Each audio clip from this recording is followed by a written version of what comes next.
Hello friends, I am Saroj Sahare. Welcome you all in today's lecture on green chemistry and sustainable development. So today we will discuss about green chemistry and sustainable development. So first of all we have to understand what is sustainable development. Sustainable development म्हणजे काय असतं? Sustainable development is the development that meets the needs of the present without compromising the ability of the future generation to meet their own needs. Okay. तर sustainable development म्हणजे काय? असा development जो काय करेल, करंट म्हणजे आजच्या सगळ्या गरजा भागवून उद्याला म्हणजे उद्याच्या येणाऱ्या जनरेशनला जी काही नीड आहे त्यांना काही कॉम्प्रोमाइज नाही करावं लागलं पाहिजे किंवा त्यांच्यासाठी आपण काही हजार्डस एन्व्हायरमेंट किंवा अदर गोष्टी तयार न करता आपण आजची आपली गरज भागवू शकलो पाहिजे, आपलं डेव्हलपमेंट करू शकलो पाहिजे, त्याला आपण काय म्हणतो? Sustainable development. To understand this, we can consider certain systems or methods followed in different area in the past and their relevance in the present era. याच्यासाठी आपण काय करू? ही सस्टेनेबल डेव्हलपमेंट समजून घेण्यासाठी आपल्याला काय समजावं लागेल? तर ज्या काही आधी सिस्टम्स किंवा ज्या काही मेथड्स फॉलो केल्या जात होत्या भूतकाळामध्ये इन डिफरंट एरियाज म्हणजे वेगवेगळ्या एरियामध्ये ज्या कुठल्या मेथड्स फॉलो केल्या जात होत्या आणि आता काय फॉलो केलं जात आहे या सगळ्या गोष्टींचा आपल्याला काय करावं लागेल? विचार करावा लागेल. Today, if we implement the agricultural practice that we have followed about 90 years ago, they will affect agriculture and the economy. Okay, म्हणजे काय होईल? समजा की 90 वर्षाआधी ज्या कुठल्या शेती करण्याच्या पद्धती वापरल्या जात होत्या, जर आपण त्याच पद्धती वापरल्या तर काय होईल? उत्पन्न कमी होईल. आपण आता काय करतो? आपण ज्या कुठल्या पद्धती वापरत आहोत शेतीसाठी, फार्मिंगसाठी, ॲग्रिकल्चरसाठी काय करत आहे? त्या मेथड्सनी आपल्याला उत्पन्न भरपूर मिळत आहे. पण जर आपण 100 वर्ष आधी, 90 वर्ष आधीच्या इरामध्ये गेलो आणि जर त्या मेथड आपण वापरायला लागलो तर काय होईल? उत्पन्न कमी मिळेल. आणि काय होईल? त्याच्यामुळे आपल्या देशाच्या इकॉनॉमीवरती फरक पडेल, है ना? So the methods of farming need to be changed. त्याच्यामुळे आपण काय करू शकतो? ज्या 90 वर्षाआधी आपण ज्या मेथड्स वापरत होतो त्या सध्या वापरू शकत नाही. As time passes, a number of new changes take place. Issues arising due to the change have to be tackled properly. आता काय होतं? आपण त्या सगळ्या मेथड बदलल्या आहे. पण त्या आधीच्या ज्या मेथड होत्या त्या कशा होत्या? इन्व्हायरमेंटल फ्रेंडली मेथड होत्या. आता आपण त्या बदलल्या. आपण बदलल्या म्हणजे आपण काय करतो? काही वर्षांआधी शेणखत वापरायचे. आता आपण काय करतो? जे केमिकल खत येतात ते यूज करतो. बरोबर? त्याच्याने काय होत आहे? सॉइल पोल्युशन होत आहे. तर जशा आपण मेथड बदलवत आहोत टाईमनुसार तसंच काय होत आहे? नवीन नवीन प्रॉब्लेम्स क्रिएट होत आहे. फॉर एक्झाम्पल आपण शेणखताला जर रिप्लेस केलं कुठल्याही केमिकल खतानी किंवा कुठल्याही पेस्टिसाइड्सनी तर काय होत आहे? त्याच्यामुळे सॉइल पोल्युशन होत आहे. आता सॉइल पोल्युशन हा काय झाला? एक नवीन प्रॉब्लेम. ओके. पण त्या प्रॉब्लेमला सुद्धा आपल्याला काय करायचं आहे? म्हणजे व्यवस्थित पद्धतीने टॅकल करायचं आहे. So about 8-9 decades back, people visiting America from India were very few. म्हणजे काय होत होतं? 8 किंवा 9 दशकाच्या वेळेस काय होत होतं की अमेरिकेतून जे भारतामध्ये येणारे लोक होते त्यांची संख्या बरीच कमी होती. Therefore, environment and activities in America would not show effect in India. त्याच्यामुळे काय होत होतं की अमेरिकेमधले जे काही एन्व्हायरमेंट होतं, तिथचं कल्चर आहे, तिथल्या ज्या काही ॲक्टिव्हिटीज आहे, त्या सगळ्याचा आपल्या भारतावरती फारसा प्रभाव नव्हता. But today the situation is totally different. है ना? आत्ताची सिच्युएशन काय आहे? आधीच्या काळापेक्षा बरीच डिफरंट आहे. Many people visit many countries frequently. है ना? म्हणजे आता आपल्याकडे सगळ्या सोयीसुविधा उपलब्ध आहे. आधी लोकांना फक्त समुद्राच्या मार्गाने प्रवास करायला लागायचा. आता एरोप्लेन्सनी वगैरे काय होत आहे की कुठल्याही देशाचा माणूस कुठल्याही कंट्रीला व्हिजिट करू शकतो.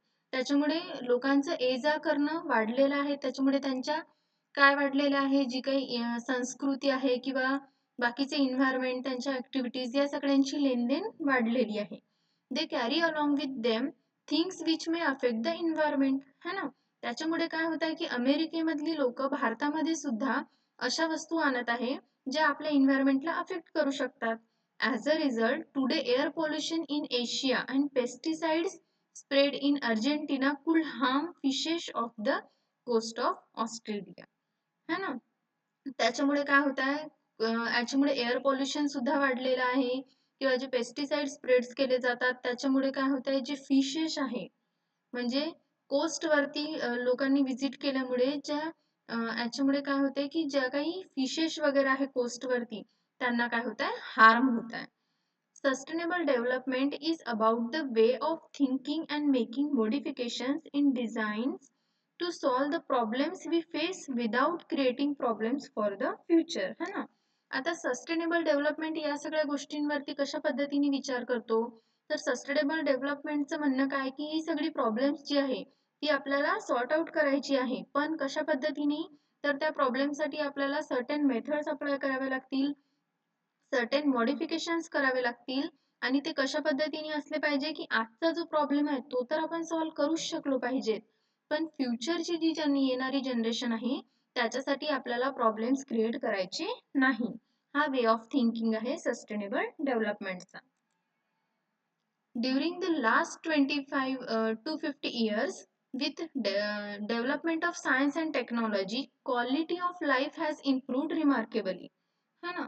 म्हणजे 250 वर्षापासून काय होत आहे की डेव्हलपमेंट झालेला आहे सायन्स अँड टेक्नॉलॉजीचा. आपण बघतच आहोत, आपल्या लहानपणापासूनही तुम्ही जरी बघितलं तर आपल्या घरातल्या वस्तूंपासनं, आपल्या लाईफस्टाईल पासनं सगळ्या गोष्टी बदलत चालल्या, क्वालिटी आपण इम्प्रूव्ह करत चाललो आहे की नाही. म्हणजे आधी लोक सायकलनी प्रवास करायचे, मग मोटर बाईक्स वाढल्या, मग आता लोक कारनी प्रवास करतात किंवा एरोप्लेन्सनी येणं जाणं करू शकतात. घरी आपण फ्रीज, टीव्ही टेक्नॉलॉजी आलेली आहे. आज आपण कोरोनामुळे या टेक्नॉलॉजीचा फायदा घेत ऑनलाईन क्लासेस घेऊ शकतो. तर अशा पद्धतीने आपण आपली लाईफस्टाईल काय केलेली आहे, इम्प्रूव्ह केलेली आहे. However, this improvement has come with the cost of global environment, depleting of natural resources which cannot be renewed. म्हणजे काय होतं या सगळ्या गोष्टींनी की आपण आपली लाईफस्टाईल इम्प्रूव्ह करायसाठी काय करत आहोत, इनडायरेक्टली आपण इन्व्हायरमेंटला पोल्यूट करत आहोत. जो काही ग्लोबल इन्व्हायरमेंट आहे आपला, आपण त्याला काय करत आहोत, पोल्यूट करत आहोत. आणि जी नॅचरल रिसोर्सेस आहे, है ना, जी नॅचरल रिसोर्सेस आहे, फॉर एक्झाम्पल कोल और अदर थिंग्स, त्या सगळ्या काय होत आहे, आपण त्यांची लेयर्स डिप्लेट करत आहोत. म्हणजे त्या वस्तू दिवसेंदिवस कमी होत चाललेल्या आहे आणि त्यांचं कॉस्ट एवढं आहे की आपण त्या सहज पद्धतीने रिन्यू नाही करू शकत, कारण त्या नॅचरली बनत आहे, नेचरनी बनत आहे. तर त्या गोष्टी बनायला जेवढा वेळ लागेल तेवढा वेळ लागणारच आहे. म्हणजे तो वेळ ड्युरेशन जास्त असल्यामुळे जी रिन्युएबल कॅपॅसिटी आहे ती काय फार कमी आहे. Many hazardous chemicals and other substances have entered the food chain and are being circulated.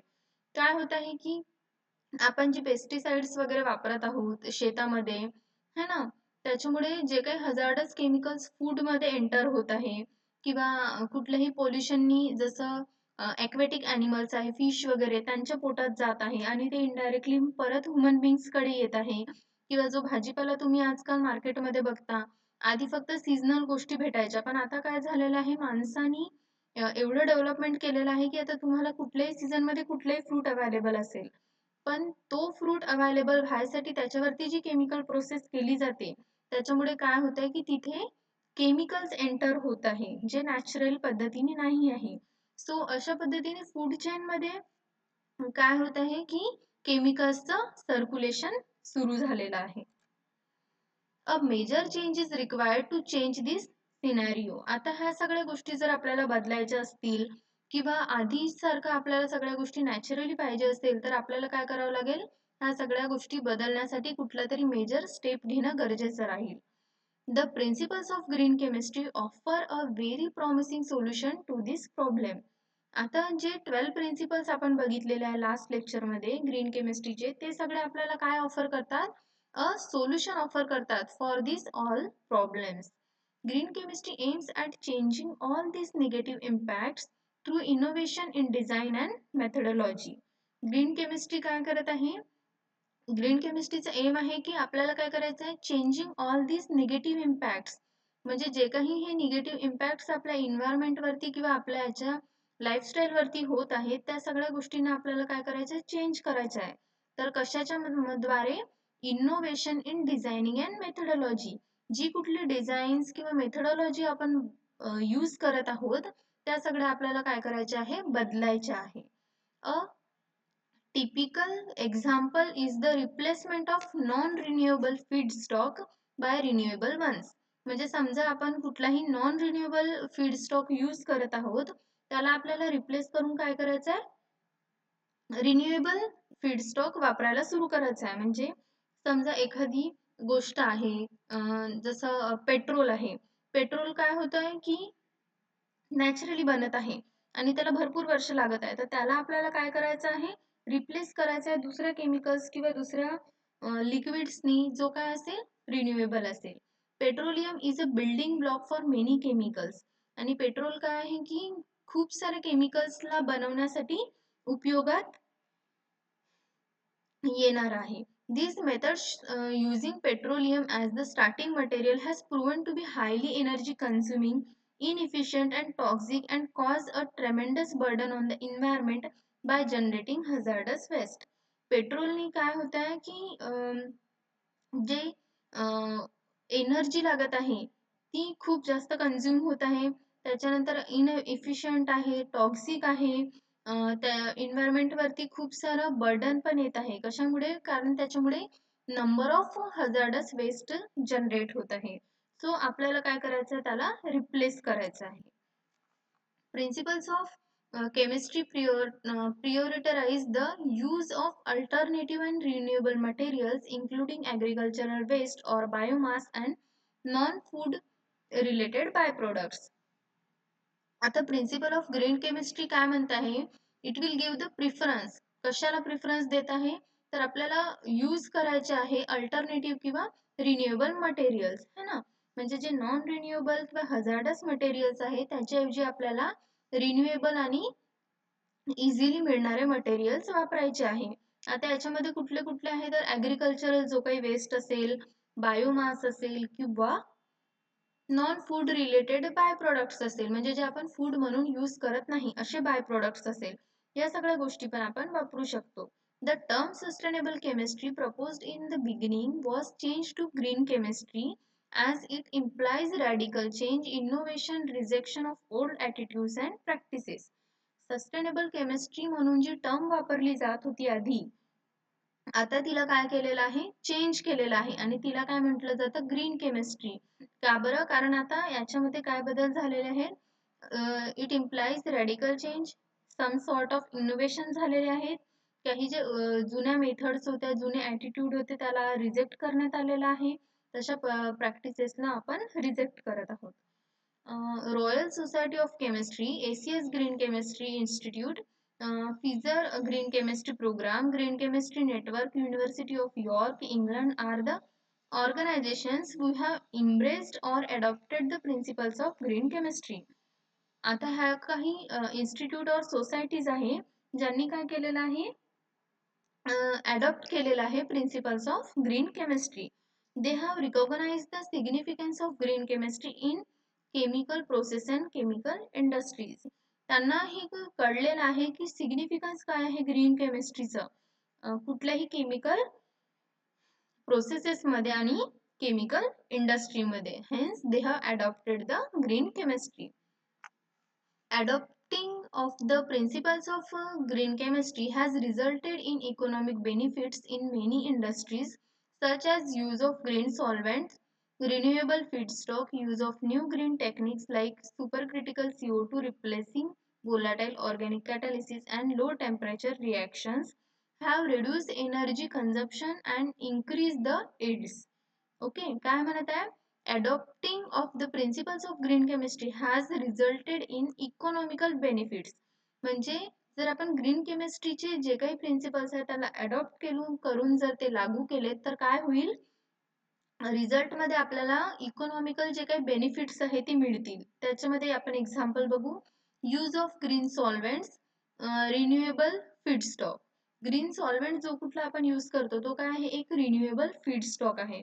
Use of new green techniques like supercritical CO2 replacing volatile organic catalysis and low temperature reactions have reduced energy consumption and increased yield. म्हणजे जर समजा आपण new green techniques वापरल्या है ना, तर त्याच्यामुळे काय होत आहे की एनर्जी कन्झम्पशन जो आहे तो कमी होत आहे आणि जी यील्ड असेल प्रोडक्टची ती काय होईल, जास्त होईल. Some governments have also introduced lower taxes for industries voluntarily adopting greener methodologies. म्हणजे ज्या कुठल्या इंडस्ट्रीजनी ग्रीनर मेथडॉलॉजीज स्वतःहून अंमलात आणलेले आहे, त्या सगळ्या इंडस्ट्रीजला गव्हर्नमेंटनी काय केलेलं आहे, टॅक्स कमी करून दिलेला आहे. Hazardous is an important scientific term in green chemistry for processes and life cycle of green substances. Hazardous काय आहे, एक important term आहे आणि कशासाठी यूज केला जाते. It is a scientific term and it is related to processes and life cycle of chemical substances. Dealing with risk reduction and pollution prevention are the important aspects while dealing with hazards of substance. है ना, जर आपण काय करत आहोत, risk reduction आणि pollution prevention ह्या दोन गोष्टी ज्या आहे ह्या कशासोबत निगडीत आहे, तर हजार्डस सबस्टन्स सोबत है ना. म्हणजे सबस्टन्स किती हजार्ड आहे याच्यासोबत जर आपण डील करत आहोत तर आपल्या याच्यामध्ये कुठल्या गोष्टी येतात, एक आहे risk of reduction and pollution prevention. Okay, risk is directly related to hazard of a substance and time of exposure. आता कुठल्याही गोष्टीमध्ये एखादी केमिकल जर समजा हजार्डस आहे, तो रिस्की आहे है ना, तर त्याची रिस्क आपण कशी डिसाइड करू. So risk is equal to hazard multiplied by exposure.